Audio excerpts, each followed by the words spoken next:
Di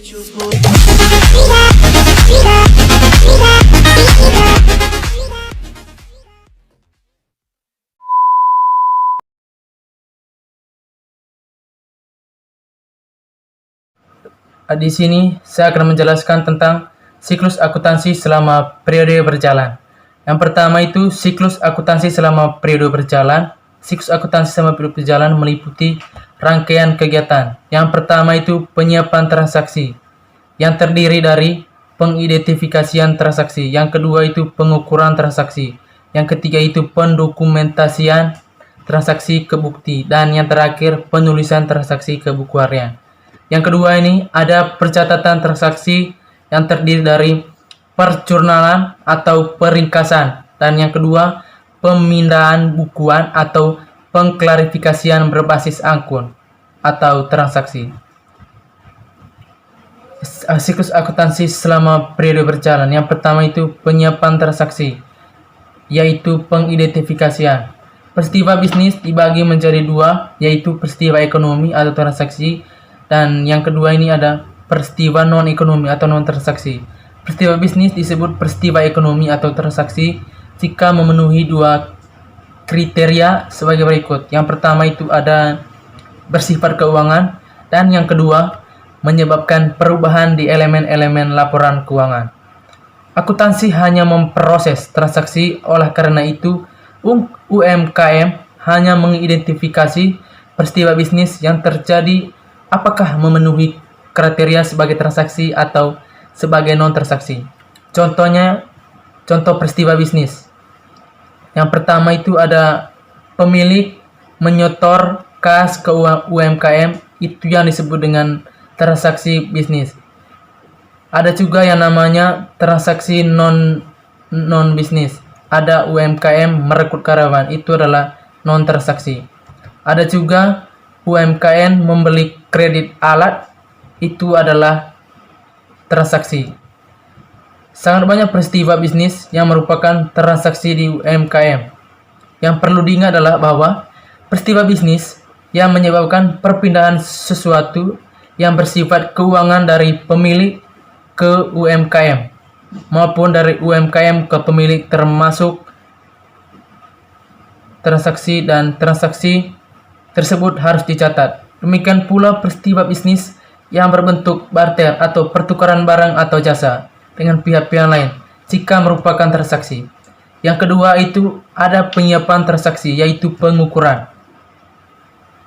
Akuntansi mendasarkan diri pada PAU unit atau moneter unit, yaitu informasi disajikan menggunakan satuan uang. Oleh karena itu, setiap transaksi harus ditentukan besarannya. Transaksi menggunakan satu moneter.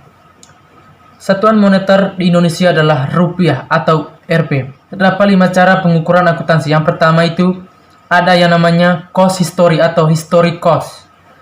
Informasi keuangan menggunakan nilai kas atau setara kas yang diterima atau dibayarkan pada saat transaksi. Contohnya, transaksi pembeli bahan habis pakai dicatat sebesar kas yang dibayarkan kepada penjual.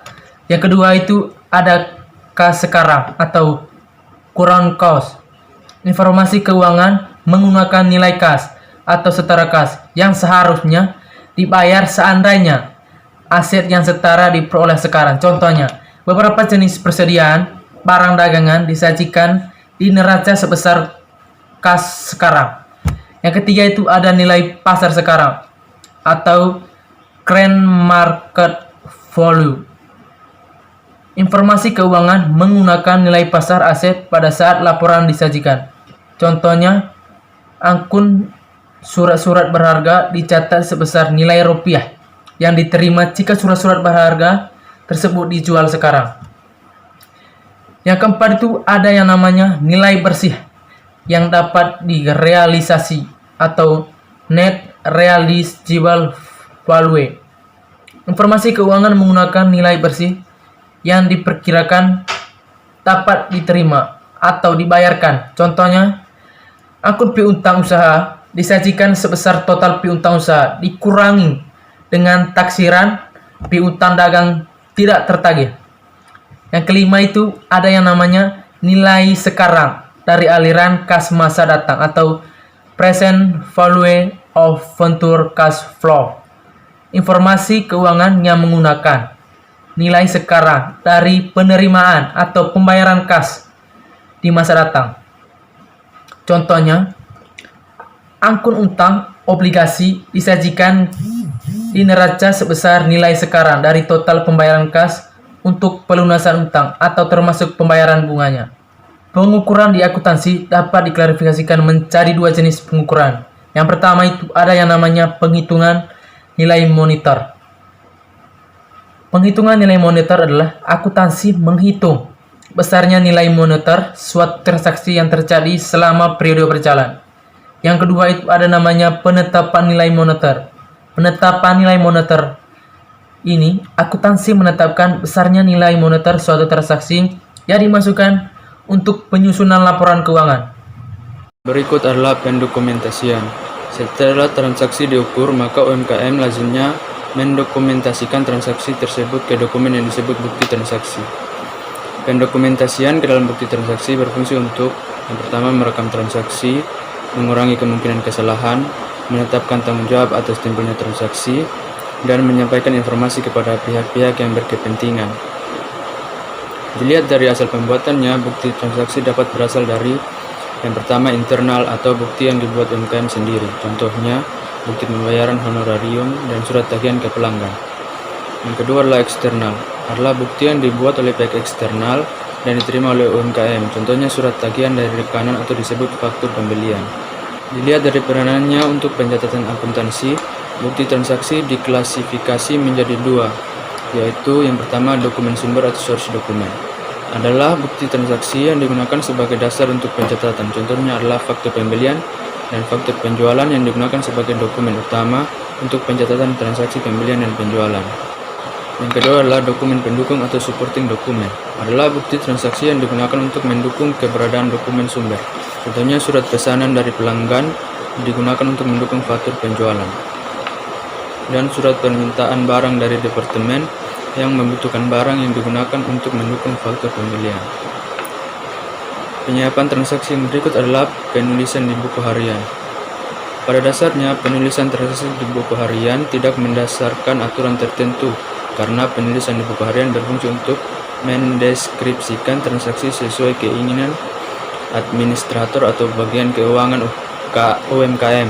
Beberapa informasi penting yang seharusnya dicantumkan adalah tanggal transaksi, yang kedua penghitungan nilai transaksi atau pengukuran, yang kedua narasi atau deskripsi transaksi, yang keempat referensi bukti transaksi. Berikut adalah penjurnalan atau journalism, adalah meringkas transaksi secara urut waktu atau kronologis. Berikut adalah informasi pokok di penjurnalan. Yang pertama adalah tanggal transaksi, yang kedua adalah akun-akun yang berubah, yang ketiga nilai rupiah transaksi, yang keempat deskripsi singkat transaksi dan kode akun. Kemudian adalah buku jurnal. Terdapat dua macam buku jurnal, yaitu buku jurnal umum dan buku jurnal khusus atau spesial jurnal. Usaha mikro dan kecil lazimnya menggunakan buku jurnal umum, yaitu satu jenis buku jurnal yang menampung semua jenis transaksi yang terjadi di UMKM. Salah satu buku jurnal, yaitu buku jurnal umum, digunakan untuk menampung berbagai jenis transaksi yang jarang terjadi dan tidak dapat ditampung di buku jurnal khusus yang telah disediakan. Dengan demikian, buku jurnal khusus lazimnya terdiri dari yang pertama buku jurnal penjualan kredit, buku jurnal pembelian kredit, buku jurnal penerimaan kas, buku jurnal pengeluaran kas, yang terakhir adalah buku jurnal umum sendiri. Yang berikut adalah langkah-langkah perjurnalan. Yang pertama, tulislah tanggal transaksi di kolom tanggal. Yang kedua, lakukan analisis transaksi dan tentukan akun-akun yang didebet dan yang dikredit.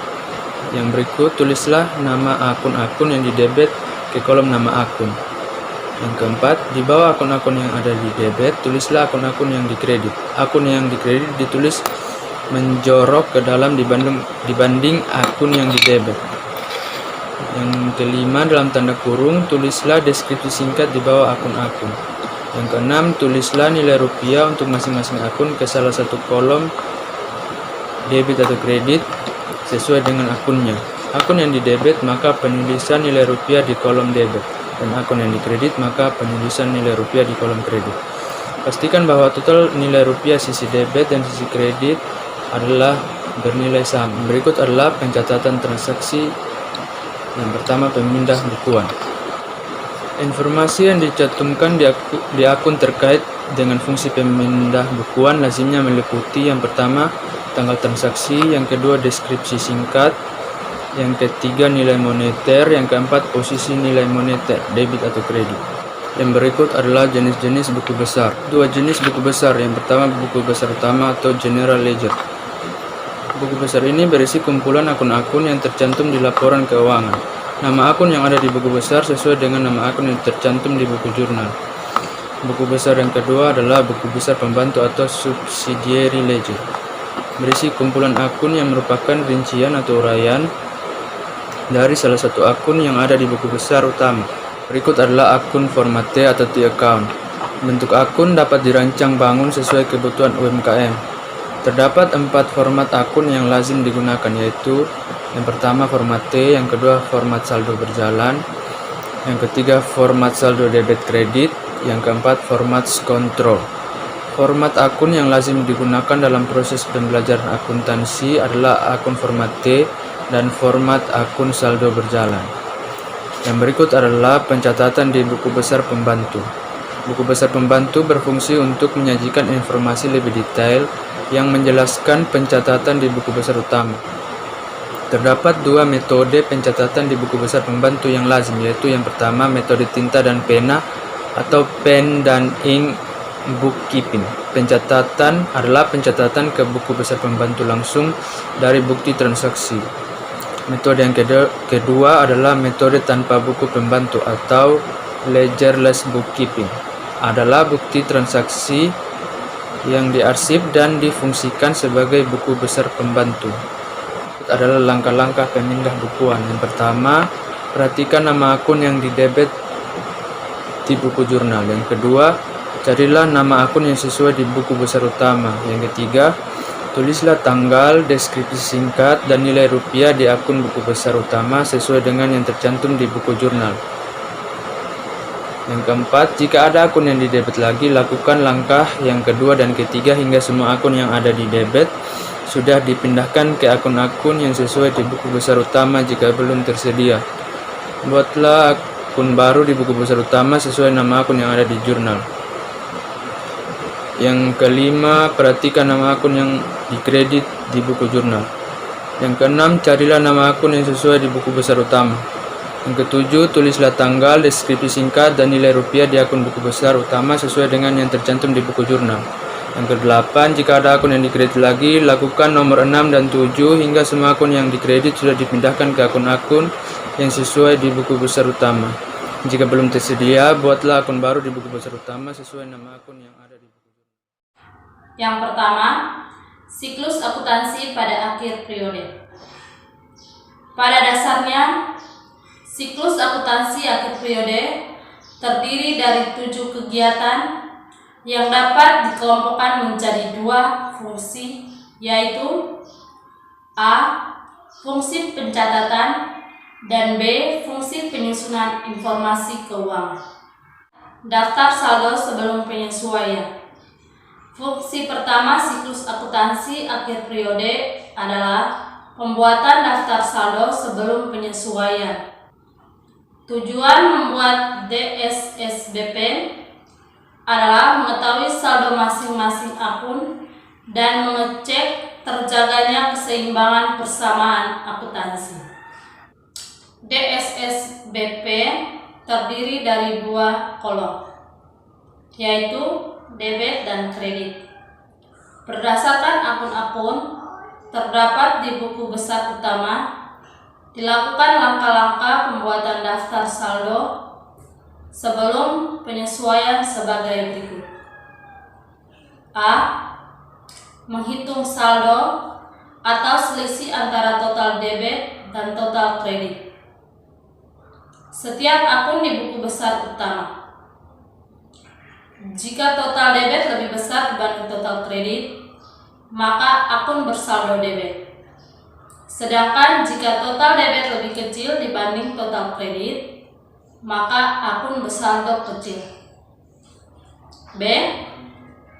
Menuliskan nama-nama akun sebagaimana terdapat di buku besar utama dan mencantumkan saldo masing-masing akun tersebut sesuai posisinya atau debit atau kredit. C. Menghitung kolom debit dan kolom kredit dan menyajikan bahwa total kolom debit dan kredit adalah seimbang. Pencatatan penyesuaian. 3 contoh prinsip yang berlaku di akuntansi adalah: A. Pencatatan berbasis akural. B. Penandingan biaya dengan pendapatan. C. Analisis manfaat dan biaya. Pabu pencatatan berbasis akural.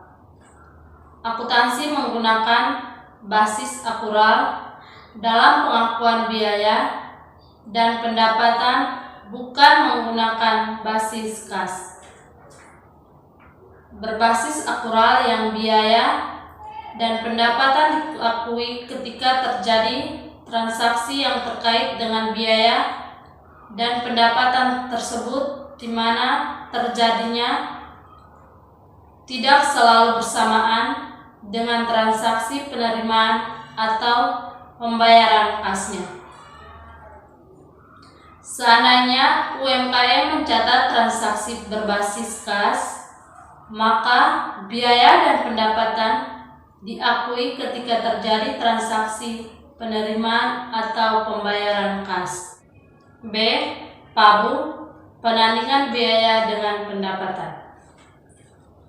Biaya dan pendapatan yang memiliki keterkaitan langsung di antara keduanya seharusnya ditandingkan pada periode yang sama. Contoh, harga perolehan barang dengan diakui menjadi biaya periode di mana barang dagangan tersebut terjual, bukan pada periode terjadinya pembelian barang dagangan. Jika barang dagangan tersebut dibeli dan terjual di periode yang sama, maka pada situasi tersebut kos berubah menjadi biaya pada periode yang sama.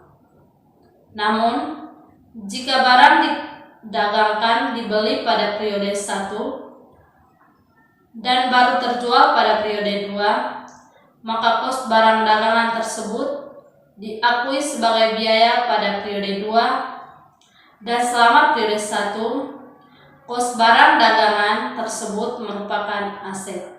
C. Pabu analisis manfaat dan biaya. Pencatatan akuntansi dilakukan sepanjang manfaat yang diperoleh lebih besar dibanding biaya yang harus ditanggung untuk menghasilkan informasi akuntansi. Prinsip ini sering dikaitkan dengan prinsip kepraktisan, yaitu pencatatan akuntansi seharusnya dirancang untuk membantu bisnis, bukan justru merepotkan. D. Jenis-jenis transaksi yang perlu pencatatan penyesuaian. Berikut ini contoh transaksi yang perlu dilakukan pencatatan penyesuaian karena mengikuti Pabu adalah: yang pertama, pengakuan biaya penyusutan. Aset tetap terwujud, lazimnya mengalami penurunan nilai karena digunakan UMKM untuk menghasilkan pendapatan, sehingga penurunan nilai aset tetap tersebut harus ditandingkan dengan pendapatan selama periode-periode yang menikmati aset tetap tersebut. 2. Pengakuan biaya bahan habis pakai. Akuntansi UMKM lazimnya mencatat pengkonsumsian bahan habis pakai pada akhir periode saja. Yang ketiga, pengakuan sebagian biaya dibayar di muka yang berubah menjadi biaya. Biaya yang dibayar di muka bagi akuntansi merupakan aset karena UMKM belum menerima manfaat dari pembayaran biaya tersebut. Aset jenis ini akan berubah menjadi biaya seiring dengan berlalunya waktu. Oleh karena itu, pada akhir periode UMKM menetapkan besarnya biaya dibayar di muka yang telah berubah menjadi biaya dan pencatatan penyesuai dilakukan untuk mengakui biaya tersebut. Yang keempat, pengakuan biaya yang belum dibayar kas.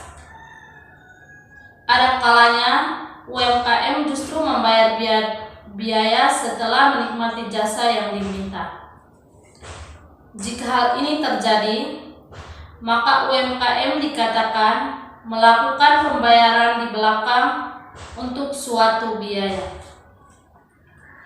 Mendasarkan diri pada prinsip aktual, maka pada akhir periode akuntansi UMKM harus mengakui biaya atas jasa yang telah dinikmati meskipun UMKM belum membayar kas. Yang kelima,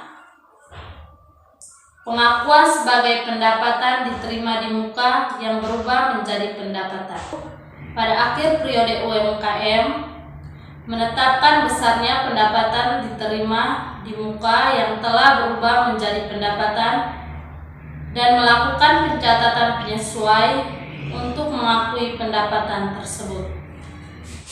Yang keenam, pengakuan pendapatan yang belum diterima kas. Kadangkala UMKM memberikan jasa terlebih dahulu dan akan menerima kas setelah jasa yang diberikan selesai dilakukan. Jika hal ini terjadi, maka UMKM dikatakan melakukan penerimaan di belakang untuk sesuatu pendapatan. Mendasarkan diri pada prinsip aktual, maka pada akhir periode akuntansi UMKM harus mengakui pendapatan atas jasa yang telah diberikan meskipun UMKM belum menerima kas. Berikut daftar saldo setelah penyesuaian.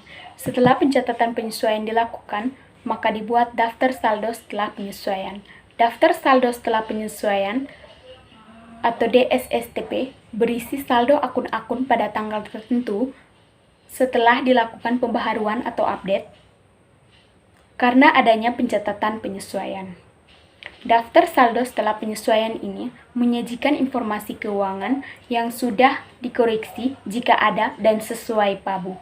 Berdasarkan daftar saldo setelah penyesuaian UMKM siap menyusun laporan keuangan yang dimulai dengan penyusunan laporan laba rugi, dilanjutkan dengan penyusunan ekuitas, neraca, dan laporan arus kas. Pada gambar di samping merupakan daftar saldo setelah penyesuaian. Berikut penyusunan laporan laba rugi. Akuntansi mengukur kinerja keuangan UMKM dengan cara menandingkan elemen pendapatan dan elemen biaya yang dihasilkan oleh akuntansi dan disajikan di laporan laba rugi atau income statement. Berdasarkan laporan laba rugi pada gambar di samping, maka UMKM mengetahui apakah kegiatan bisnisnya menguntungkan atau sebaliknya merugikan. Selanjutnya, UMKM dan para pengguna laporan keuangan dapat melakukan evaluasi dan mengantisipasi prospek bisnis UMKM di masa datang. Laporan laba rugi berisi akun-akun pendapatan dan akun-akun biaya. Selisih antara total nilai rupiah pendapatan dan total nilai rupiah biaya merupakan laba atau rugi.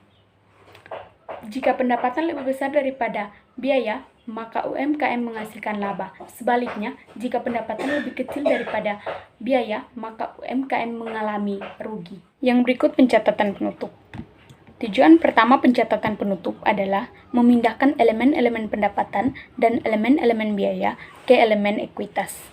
Akun-akun pendapatan dan biaya sengaja dibentuk agar UMKM dapat memperoleh informasi keuangan tentang pengukuran kinerja UMKM. Pada akhir periode, akun-akun pendapatan dan akun-akun biaya ini dipindahkan ke elemen ekuitas. Pemindahan elemen-elemen pendapatan dan biaya dilakukan dengan cara menutup akun-akun pendapatan dan akun-akun biaya. Tujuan ketiga pencatatan penutup adalah memindahkan laba rugi yang terdapat di akun ikhtisar laba rugi ke elemen ekuitas. Akun ikhtisar laba rugi atau ILR menunjukkan laba atau rugi yang dialami UMKM dalam satu periode. Penutupan akun-akun pendapatan dan biaya ke akun ILR menjadikan UMKM dapat mengetahui langsung besarnya laba rugi UMKM. Akuntansi memindahkan laba rugi ini melalui pencatatan penutup ke elemen ekuitas. Teknik penutupan akun ILR pada dasarnya sama dengan penutupan akun-akun pendapatan dan akun-akun biaya. Jika UMKM memperoleh laba, maka akun ILR bersaldo kredit sehingga pencatatan penutup dilakukan dengan mendebet akun ILR, mengkredit akun modal. Sedangkan jika UMKM mengalami rugi, maka akun ILR bersaldo debit sehingga pencatatan penutup dilakukan dengan mendebet akun modal dan mengkredit akun ILR. Tujuan ketiga pencatatan penutup adalah memindahkan elemen pengembalian ekuitas ke elemen ekuitas. Selama periode berjalan, transaksi yang terkait dengan pengambilan ekuitas dicatat di akun yang terpisah dari akun ekuitas.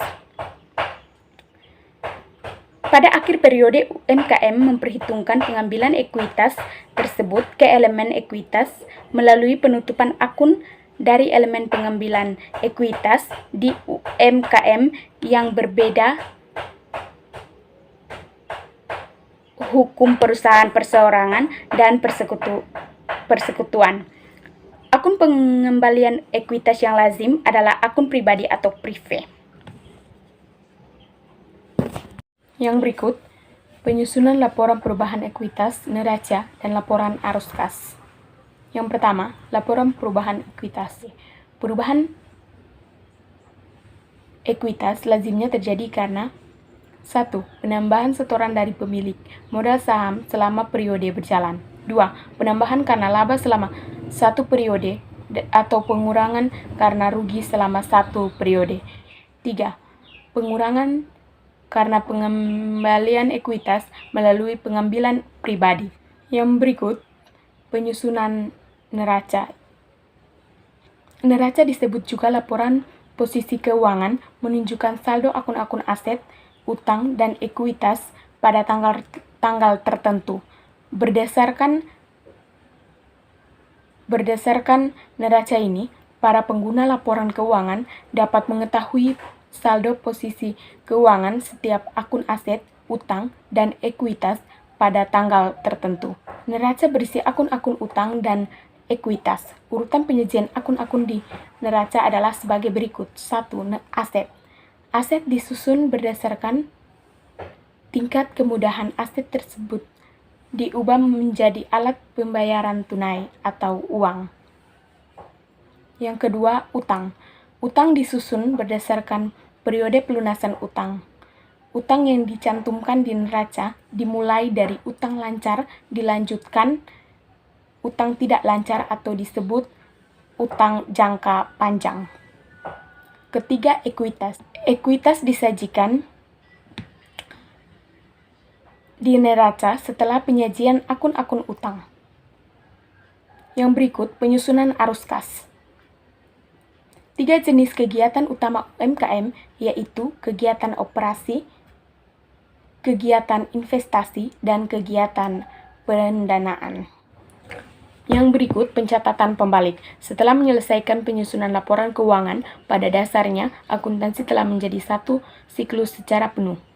Namun demikian, UMKM harus menyiapkan akuntansi untuk melakukan pencatatan untuk periode selanjutnya. Untuk kepentingan tersebut, maka UMKM dapat melakukan pencatatan pembalik atau reversing entries. Pencatatan pembalik adalah pencatatan yang dimaksudkan untuk membalik beberapa pencatatan yang dilakukan di pencatatan penyesuaian terkait dengan beberapa akun yang memunculkan akun-akun baru. Dengan pencatatan pembalik ini, maka pencatatan penyesuaian atas beberapa akun-akun seakan-akan dibatalkan. Pencatatan penyesuaian yang dibalik atau dibatalkan tersebut adalah pencatatan penyesuaian atas transaksi-transaksi yang membawa konsekuensi di periode berikutnya. Pencatatan pembalik ini dilakukan untuk memindahkan risiko kesalahan pencatatan pada periode berikutnya.